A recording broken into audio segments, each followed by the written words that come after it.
everything is time is news gitu kan. Yeah. Apapun setiap detik adalah berita. Halo semuanya, selamat datang di Ruang Publik. Pada episode kali ini kita akan membahas terkait era disrupsi media yang tengah kontroversi saat ini. Saya Nur Halimah dan saat ini saya sudah mendatangkan salah seorang narasumber spesial kita, pemerhati media di wilayah Kabupaten Tasikmalaya. Kita langsung sambut saja, ini dia Bapak Abdul Naseh atau yang sering kita sapa akrab dengan Pak Anis. Halo Pak, apa kabar? Halo, selamat siang. Selamat siang. Selamat berjumpa, berbahagia, cerah suasana. Iya. Bagaimana Pak kesibukannya akhir-akhir ini, Pak? Akhir-akhir ini di samping santai dan memanfaatkan waktu luang, saya juga mengisi referensi, membaca dalam arti literasi buku, digital, atau membaca situasi masyarakat yang akhirnya ini cukup ramai khususnya di Indonesia. Kaitan hal tersebut mungkin kita bisa ngobrol bermanfaat kaitan dengan kaitan media. Insya Allah saya ingin menyampaikan sedikit pengamatan yang didapat. Mudah-mudahan menjadi hal yang informatif dan bermanfaat bagi para pendengar, pemirsa dan juga Kanca Radio Purbasora. Mudah-mudahan keterikatan dan keterkaitan suatu informasi yang ada di nasional dapat mengerucut hingga Jawa Barat dan juga di Tasikmalaya khususnya. Itu barangkali, Neng. Oke, siap. Nah, sebelum kita ngebahas lebih jauh nih Pak terkait era disrupsi media gitu ya, boleh diperkenalkan diri Bapaknya kepada para penonton semuanya supaya para penonton tahu ini siapa Bapak gitu, Pak. Selamat siang dan selamat berjumpa dengan saya Abdul Naseh, atau sehari-hari dipanggil oleh rekan-rekan dan beberapa rekan akrab dengan Anes. Kebetulan latar belakang saya dulu sekolahnya SD, SMP dan S1-nya di publisistik. Dulu itu publisistik sebelum ada Fakultas Komunikasi. Dilanjutkan di ilmu sosial, ilmu politik dan administrasi kebijakan publik. Jadi berkaitan dengan latar belakang pendidikan, saya kebetulan pernah menjadi jurnalis sebelum menjadi PNS. Dan tahun 92 alhamdulillah diterima menjadi PNS, dulu belum ada PNS ya. Ditempatkan di Departemen Penerangan. Jadi kaitannya background pekerjaan di Departemen Penerangan berkaitan dengan media. Film, radio. Selanjutnya setelah Departemen Penerangan di merger bergabung ke Pemda, saya juga ditempatkan di bagian humas dan protokol Setda Kabupaten Tasikmalaya. Kemudian beberapa kali rotasi mutasi di Setwan, kemudian kembali lagi ke Kominfo, dan alhamdulillah dapat melaksanakan tugas sampai berakhir purna tugas di Dinas Kominfo Kabupaten Tasikmalaya. Oke. Wah, banyak sekali pengalamannya, berarti jam terbangnya itu udah cukup tinggi ya Pak. Nah, kebetulan kali ini kita akan membahas terkait era disrupsi media yang sekarang ini banyak kontroversi ya Pak. Nah, menurut Bapak sendiri, apa sih era disrupsi media itu sendiri Pak? Ya, perkembangan yang aktual sekarang khususnya di era digital, sebetulnya tanda-tanda disrupsi media itu sudah kelihatan sejak mulai adanya media cetak yang secara masif kurang begitu mendapat langganan atau pembaca. Karena kan secara teori juga kan komunikasi massa itu adalah secara sempit kan radio, TV, film dan media cetak atau majalah atau buletin. Nah, kesininya di kala senja media cetak sudah mulai kehilangan pangsa pasar iklan. Langganan sudah berkurang. Masuklah era digitalisasi, era teknologi informasi, muncul platform-platform digital.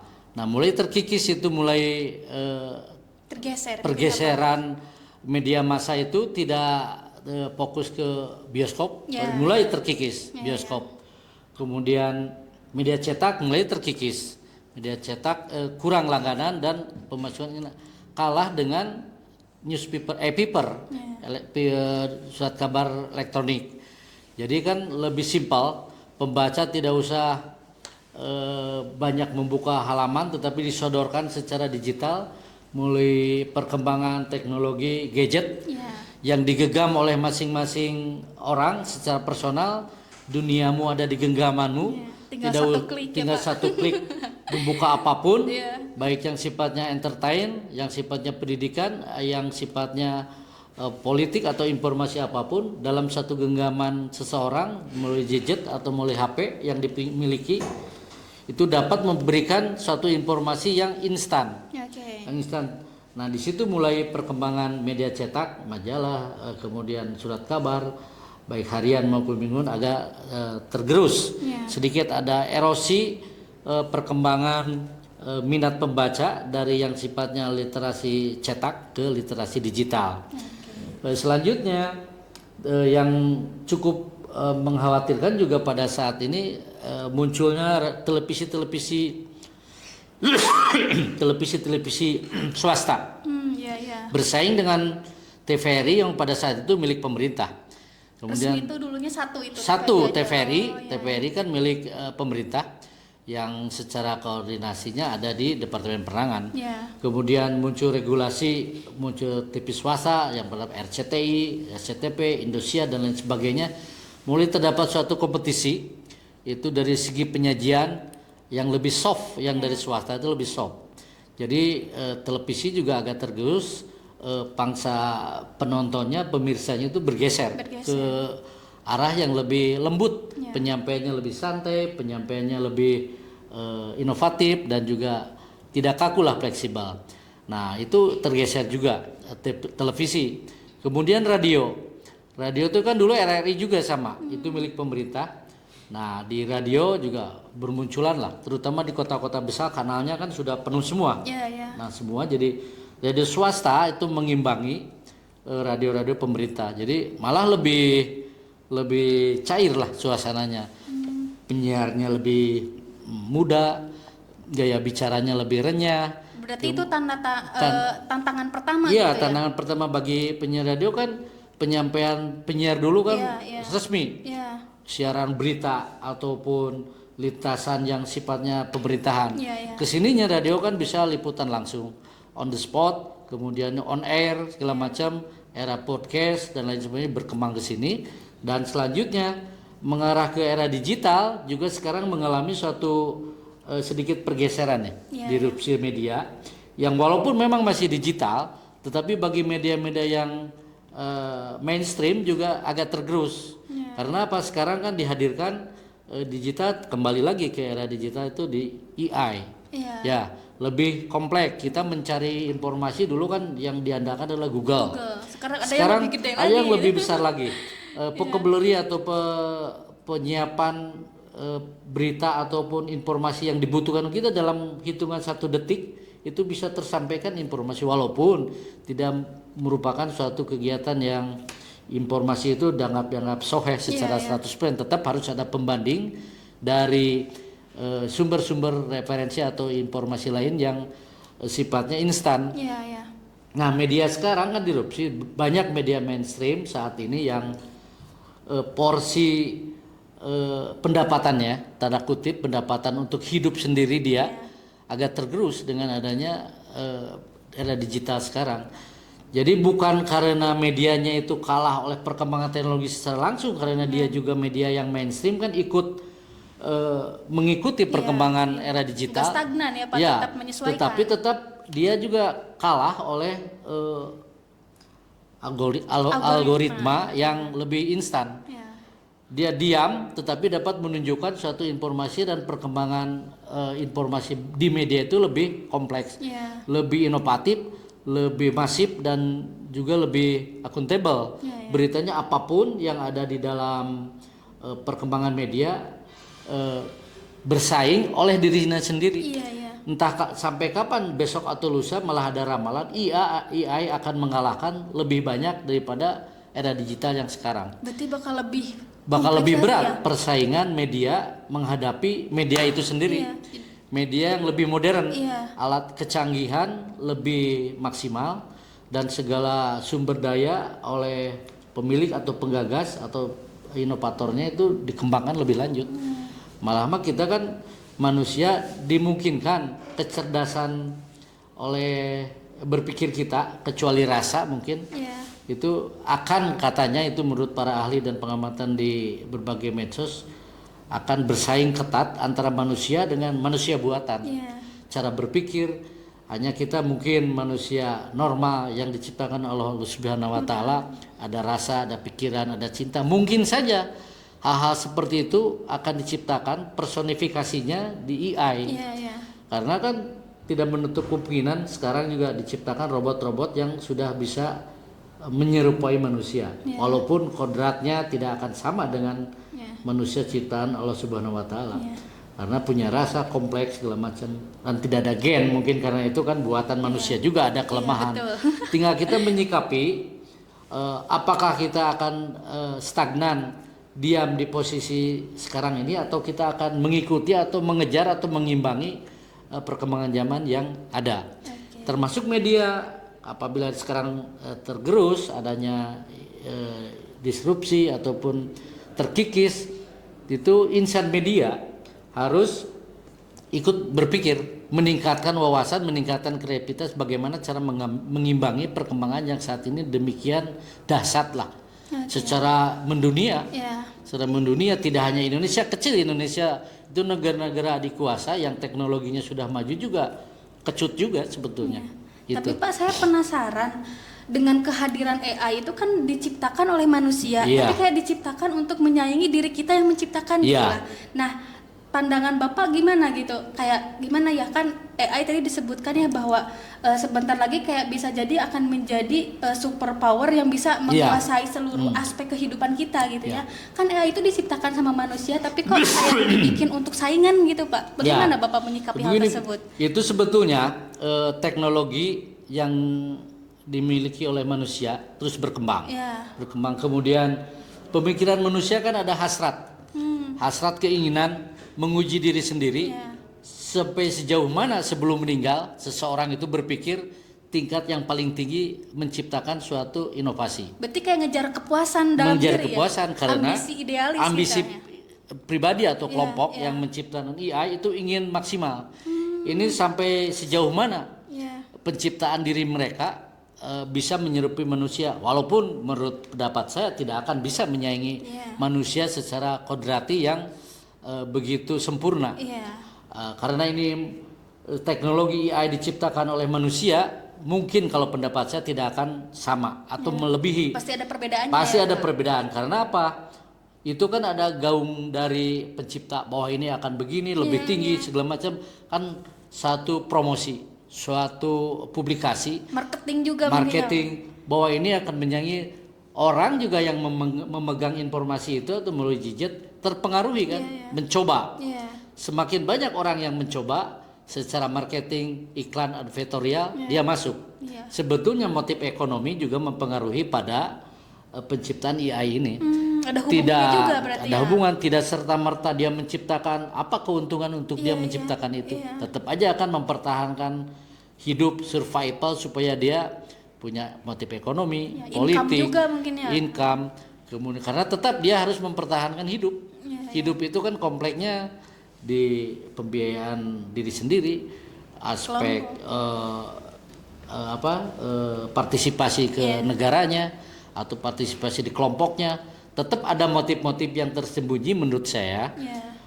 Penciptaan itu untuk menciptakan suatu pemikiran yang kompleks bagi penduduk dunia ini, percaya atau tidak percaya. Itu kan orang tetap dibatasi oleh umur kan. Dia pencipta juga pasti akan meninggal dunia.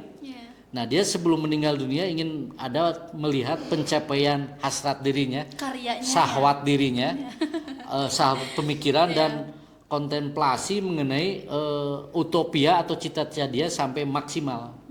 Jadi dia menciptakan apapun yang bisa dijual ke warga dunia.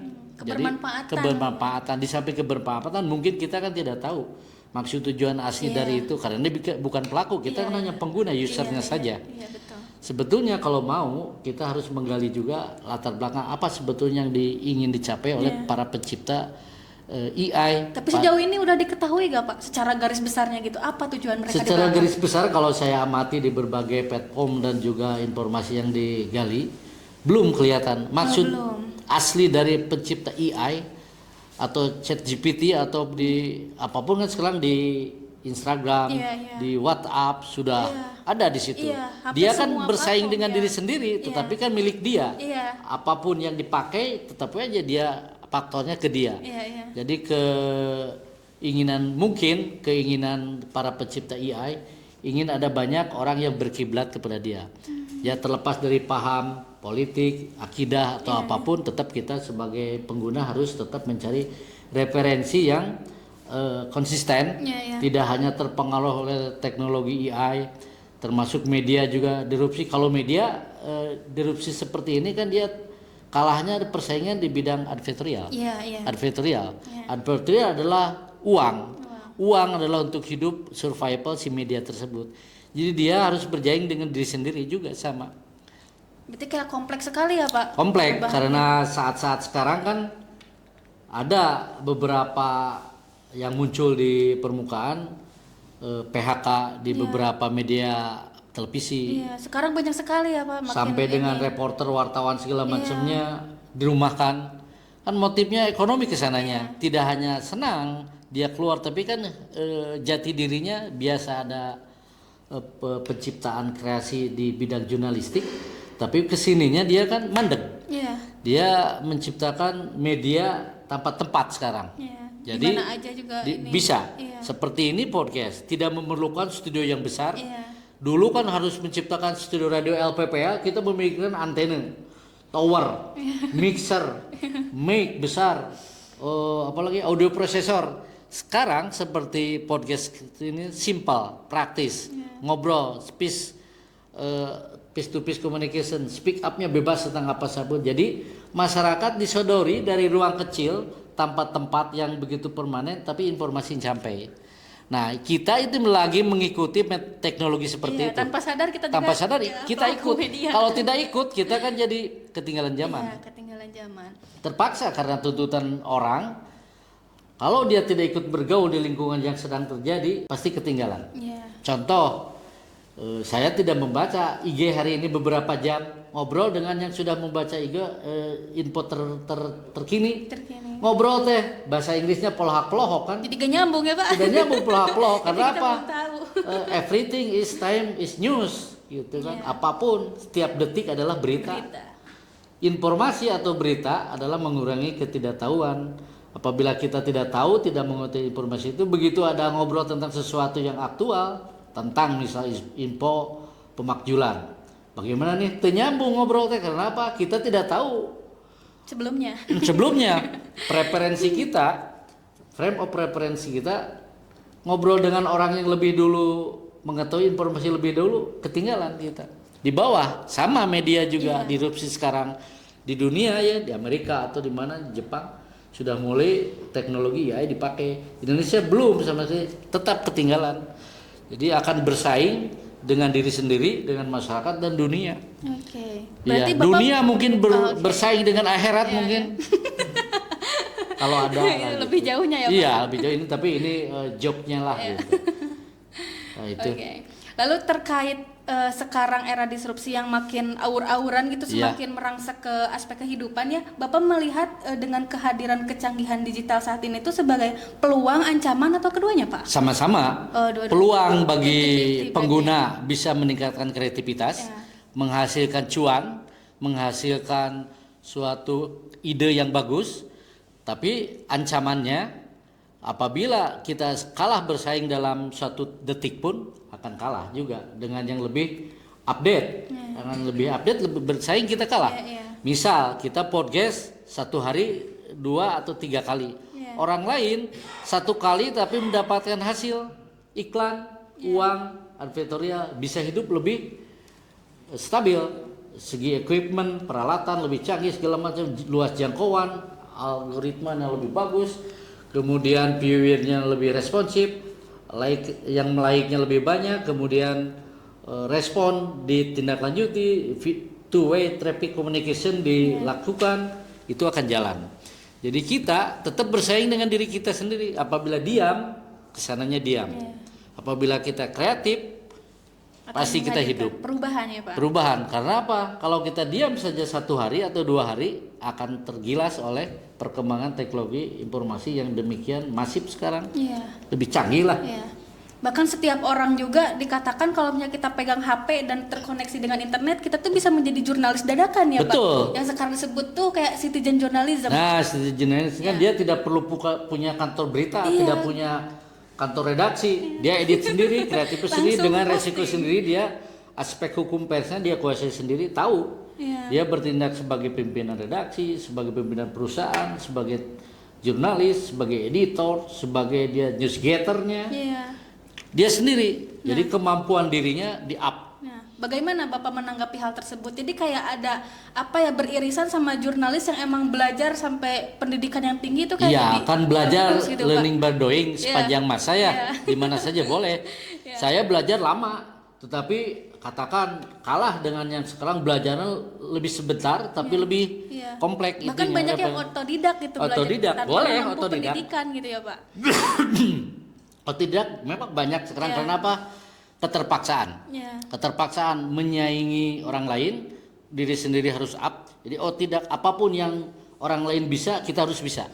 Nah, itu motivasi kan bagus bagi aspek peluang, bagi aspek kreativitas seseorang, meningkatkan diri sendiri untuk mengeksplor kemampuan yang ada, karena sama-sama kan kemampuan orang pokoknya manusia kan.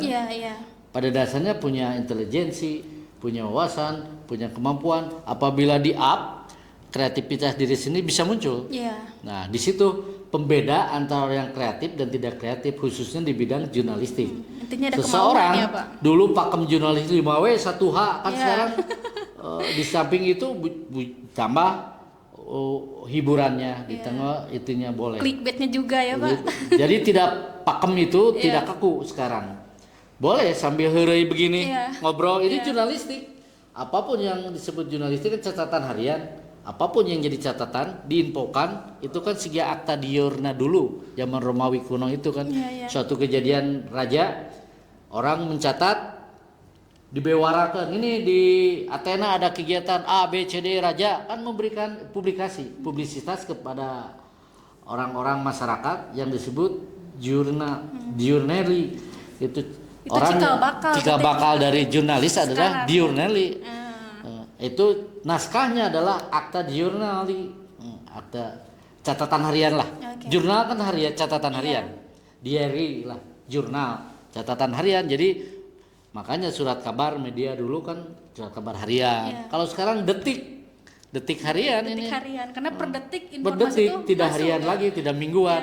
1 minggu aja tidak podcast, tidak ada upload, mati. Algoritmanya gak hidup. Algoritma nggak hidup. Jadi tetap kita bersaing dengan teknologi, manusia utuh bersaing dengan teknologi. Tapi kalau tidak bersaing, tidak mengikuti, lebih ambruk kitanya, lebih ambruk. Lalu kalau kayak gimana ya? Jadi citizen journalism itu kayak bersaing dengan para jurnalis yang emang menempuh pendidikan. Nah, sebetulnya skill apa sih yang harus ditingkatkan oleh para jurnalis supaya tetap bisa bersaing dengan citizen journalism tadi, Pak? Jadi jurnalis yang secara teoritis dia kuliah lah, dulu kuliah.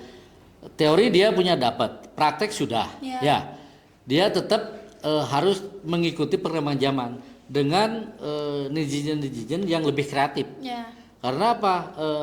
Jurnalistik yang nyeleneh sedikit sekarang ternyata dianggap juga oleh penonton viewer, dianggap bahwa ini apakah ini beritanya sahih, soal apa beritanya ini valid, itu hal lain.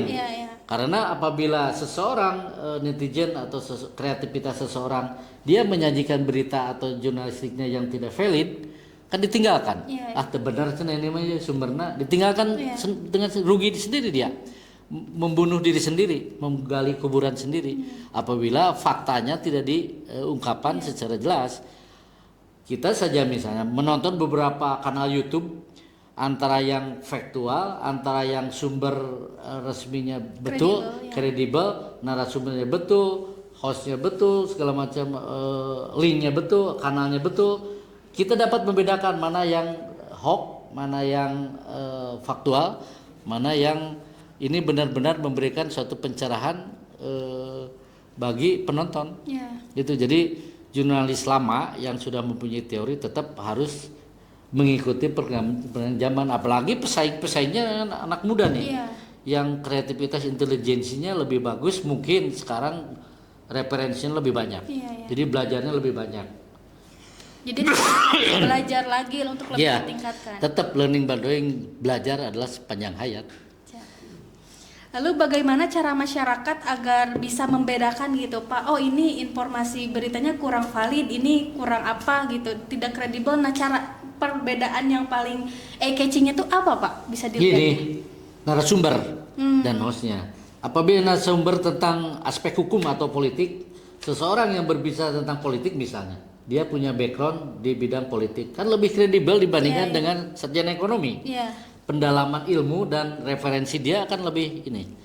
Jadi yang membedakan itu narasumbernya soheh, kredibilitasnya bagus, media yang menyampaikan juga misalnya podcastnya betul, kanalnya itu resmi, bukan aba-aba. Apalagi kan sekarang yang itu langsung bisa diregulasinya, bisa padam sendiri dia oleh penonton sendiri, tidak usah ditutup juga, dia padam sendiri. Tapi kalau untuk konteks media online itu gimana Pak? Kan saat ini kayak banyak penulis-penulis yang dari mana saja bisa langsung jadi jurnalis gitu, bahkan banyak juga clickbait yang cuma kalau untuk jadi jurnalis yang betul, menurut saya tetap teori dia harus punya, hukum pers dia harus menguasai, teknik penulisan dia harus tahu. Baik itu penulisan yang paling gampang, nulis berita, spotlight, straight news, dia harus mengenal jenis-jenis tulisan yang ada di media pada umumnya. Pakem teori tetap dari Wilbur Scrum, dari Laswell, dari apapun dia tetap harus menguasai. Karena apa? Apabila penulis yang bukan abal-abal ya, baru menulis, dia akan sulit membedakan mana tulisan yang tajam, yang mendalam, dan yang datar. Dia tidak akan bisa menulis depth investigation reporting. Pelaporan mendalam. Karena apa? Untuk melaksanakan suatu laporan yang mendalam ada ilmunya kan? Tidak hanya bersifat on the spot, wawancara langsung. Itu kan straight news maksudnya. Mendalam harus ada daftar kuesioner yang harus kita siapkan. Tidak hanya langsung wawancara doorstop. Kita harus melihat background. Saya melihat salah satu media yang dulu terkenal, sekarang juga menjadi online. Sebelum dia merilis suatu info, dia tuh narasi newsroomnya berjalan dulu. Risetnya itu seminggu atau 2 minggu dia berjalan dulu, rapat redaksi dulu. Karena dia kan grup, beda dengan jurnalis pribadi, lebih lemah sebetulnya dia berkontemplasinya dengan diri sendiri. Apabila tim itu sebelum menaikkan suatu berita, dia akan riset dulu. Dari sudut pandang hukumnya bagaimana, dari sudut pandang pemasaran bagaimana, marketingnya, dari sudut konten, analisis kontennya ada. Jadi dia suatu berita dipublikasikan melalui kanal yang resmi, hasil dari pergelutan tim redaksi di belakang layar. Itu sudah fix, baru dia up. Jarang orang mendebat atau meragukan. Itu kredibilitas. Karena itu kerja jurnalis. Tidak semudah apa yang dibayangkan orang menulis ya, menulis bertempat dan itu telah terjadi suatu kecelakaan di Gentong atau apa itu, memang itu berita, tapi bukan berita menurut saya biasa, bukan berkualitas. Tetapi kenapa kecelakaan yang terjadi di daerah situ, penelitian mengenai aspek jalan, kemiringan jalan itu diteliti dulu. Dan narasumbernya tidak satu. Dia mencari beberapa narasumber, ahlinya penologi, ahlinya dari Disub, buat bahan pertimbangan data. Untuk bahan pertimbangan, karena wartawan kan tetap dia tidak bisa memasukkan opini sendiri. Betul. Harus menyampaikan fakta dari orang lain, just statement of fact, hanya penyajian tentang fakta. Tidak bisa this opinion dia masuk ke dalam. Apabila membedakan mana opini dan tidak opini, bisa kelihatan dari tulisan wartawan atau netizen. Kalau pembacanya jeli gitu ya Pak? Pembacaranya, jadi pembacara pun harus cerdas. Tidak hanya jurnalis yang harus cerdas, pembaca pun harus cerdas supaya tidak dibodoh oleh orang lain. Jadi semua orang harus cerdas pada prinsipnya, harus smart lah gitu. Berarti kompleks sekali ya era disrupsi media ini karena merangsek ke seluruh aspek yang bisa menggerus manusia jika manusia tetap terus stagnan. Nah mungkin Pak untuk closing statement gitu ya, peran dan harapan Bapak kepada pemerintah khususnya ya dalam mendukung media di tengah era disrupsi itu bagaimana? saran saya dan rekomendasi kepada pemerintah pusat, Sekyu Komdigi harus mengaktualisasikan regulasi pada saat sekarang. Tetap para insan pers, baik nasional maupun lokal, harus dilindungi karena menyangkut hak kebebasan menyatakan pendapat, dijamin Undang-Undang Dasar hak ajasi untuk menyampaikan pendapat lisan.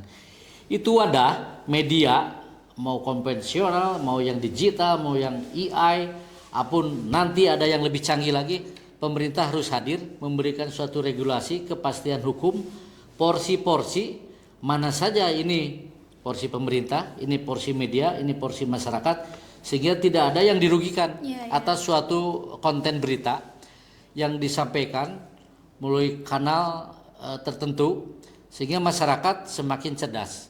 Kan sama dengan tujuan pembukaan Undang-Undang Dasar 1945 untuk mencerdaskan kehidupan bangsa.